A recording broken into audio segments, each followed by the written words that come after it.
salut sama gars yi amis sportifs et inconditionnels du football ñu ngi leen di nuyu di leen jaajëfal yéen ñu suivre pour seen C5 info di la wax ne bu dee gan nga ci page mën nga abonné activer cloche de notification pour bañ a rater benn vidéo ci vidéo yi ñu dugal aussi mën nga def sa réaction ci commentaire yi bul fàtte le petit pouce bleu mooy le bouton j'aime c'est vraiment hyper important pour nous. On commence cette rubrique d'abord par féliciter ñi nga xamante ni mooy gaynde Sénégal ci victoire bu am solo bi nga xamante ni bi am nañ ko démb seen diggante ak ñooñu di waa Rwanda 1-0 grâce à un Sadio Mané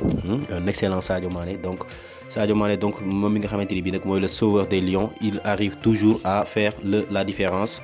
dans les plus grandes rencontres donc félicitations et bonne continuation à Aliou Cissé et compagnie mais d'abord sama gars yi dafa am benn remarque bu ndaw ma ciy def je ne sais pas si vous aussi vous l'avez remarqué mooy que ne Sénégal toujours buy football ak équipe boo xamante ni bi bloc bas lay def équipe boo xamante ni bi bañul ci match bi dara lu dul bañ a encaisser kese day am ay problèmes selon vous qu'est-ce qui explique ça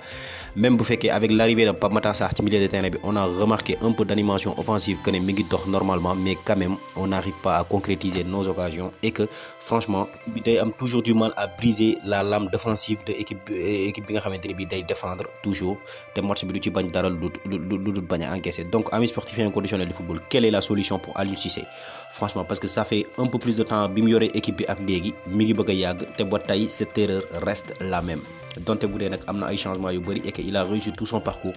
mais ba tey loolu dafa des carrément te gis nañ ko nemmeeku nañ ko ay match yu bëri même ba ci Coupe d'Afrique bi quand on joue avec une équipe boo xamante ni bii nii day taxaw ci ay camp am nanguwul football on a du mal à marquer on a vraiment du mal à marquer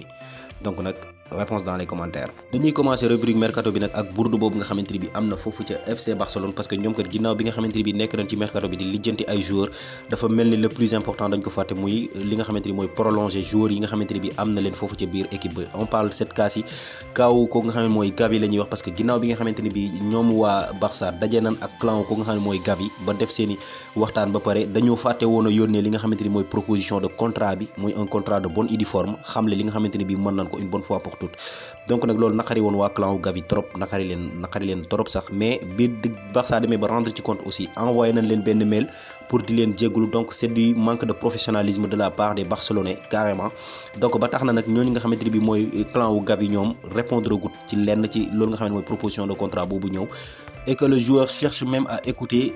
la concurrence franchement donc mi ngi déglu nag bu baax joueurs yi nga xamante ni bi nii wala bokk équipe yi nga xamante ni bi intéressé wu nañ ci moom donc ñuy rappeler aussi que ne Liverpool mi ngi sur la liste et que Liverpool ñoom pare nañ pour proposer ko un salaire vraiment supérieur à celle qu'elle reçoit au Barça instant bi ñu toll nii foofu ca Liverpool la ñuy jawali ba léegi ñoom nag ginnaaw bi nga xamante ni bi leer na leen ne Sadio Mané day quitter foofu ca équipe bi ñoom ñi ngi activé bu baax ci recruter benn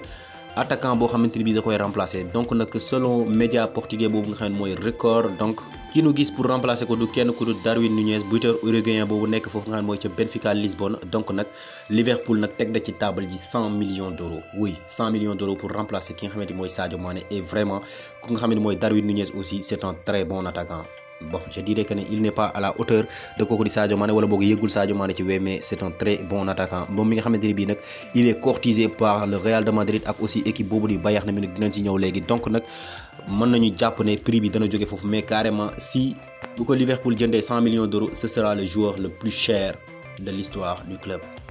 ñu jógee foofu ca Liverpool nag jàll ba foofu nga xamante ni bi mooy ca Bayern Munich ñoom nag ginnaaw bi nga xamante ni bi seen buteur polonais boobu nga xamante mooy Robert Lewandowski dafay jógee wala bokk wone na carrément que ne dafa bëgg a jógee direction Barcelone donc ñoom ñu ngi activé wu sur le marché pour trouver un remplaçant idéal pour kooku nga xamante mooy Robert Lewandowski Mané nag mooy le piste numéro 1 comme ni ngeen ko xamee kooku di Sadio Mané déggoon ak waa Bayern Munich ci salaire ak ci contrat mais li des wala bokk li koy bloqué mooy équipe boobu di Liverpool ginnaaw bi nga xamante ni bi dese na fa benn année de contrat donc nag ump leen aussi que ne ñooñu di waa Bayern Munich njëkk nañoo proposer Liverpool 25 millions d'euros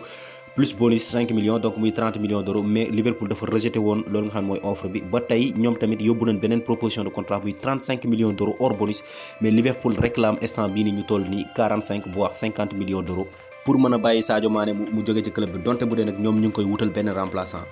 mais toujours foofu ca Bayern même bu fekkee bëgg nañ kooku di Sadio Mané sax xam nañ bu baax que ne Sadio Mané ce ne serait pas le remplaçant idéal de Robert Lewandowski donte nag gis nañ ko mu jouer à maintes reprises foofu ci attaquant pointe mais carrément rôle am wala boog li nga xam ne mooy poste de prédilection ailier la mooy excentré donc nag ñoom ñu ngi def lépp lu ñu mën aussi pour recruter beneen attaquant de pointe digne de son nom pour remplacer kooku nga xam ne mooy Robert Lewandowski amandoo attaquant de pointe ak Sadio Mané ce serait vraiment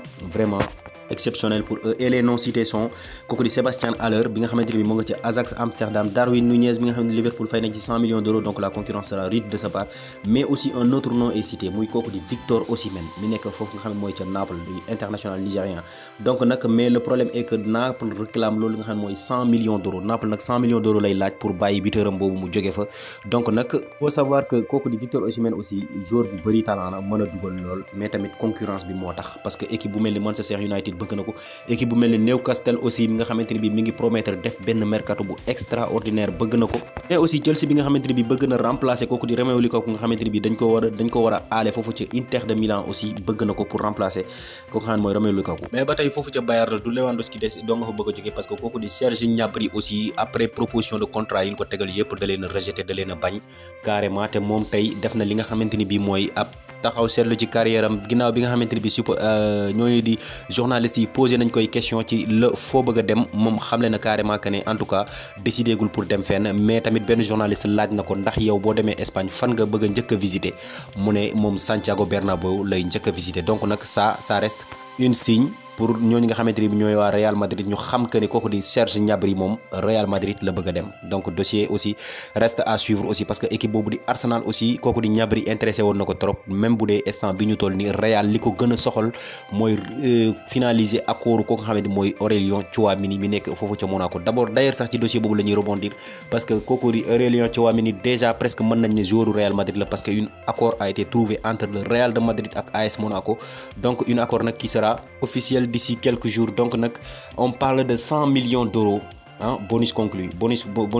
inclus. Donc nag accord bi nan lay demee 100 millions d'euros la waa Real Madrid di fay ñooñu nga xamante ni bi ñooy waa Monaco. ñu fàttali ne aussi bonus yi ci biir lay bokk. Aussi ce sera aussi facile parce que kooku di Tchouameni moom wax dëgg yàlla Real la bëgg a football, même bu fekkee Paris Saint-Germain mi ngi woon ci dossier bi te pare woon na pour fay lu ëpp li nga xamante ni bi moom la ko Real di fay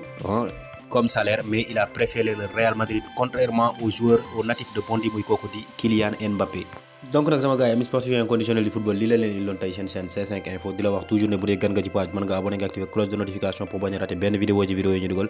Aussi mën nga def sa réaction ci commentaire yi bul fàtte le petit pouce bleu muy le bouton j'aime, c'est vraiment hyper important pour nous. Merci et à très bientôt.